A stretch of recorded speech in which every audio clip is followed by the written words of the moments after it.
মাথা খুঁড়ে মরে গেলেও এখানে কাজ পাই না। খাবোটা কি?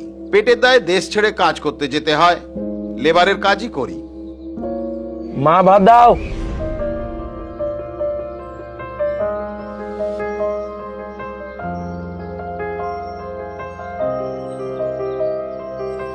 বাইরেও কোনো ইজ্জত নাই, টাকা মেরে দেয়, টিটকিরি দেয়, মারধরও করে।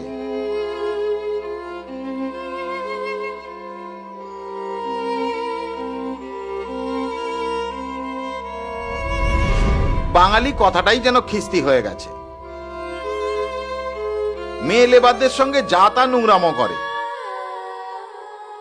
আমাদের সরকার বলে বাংলায় ফিরে এসো, ফিরে এলে কাজ দেওয়ার বেলায় সব হাওয়া। সে যতই কষ্ট হোক না কেন, আমরা বাইরে না গেলে খেতে পাবো না, আমরা সংসারটাকেও চালাতে পারবো না, ছেলে মেয়েকেও খাওয়াতে পারবো না, কিচ্ছু করার নাই। আমরা গরু ছাগল হয়ে গেছি, কেউ মানুষ বলেই মনে করে না। নাইলে লকডাউনের সময় 700-800 মাইল হেঁটে বাড়ি ফিরতে হয়। ভালো লাগে দুমুঠা ভাতের জন্য ভিটে ছেড়ে অন্য রাজ্যে যেতে। এই রাজ্যে কাজ থাকতে গেলে কি বাইরে যেত না।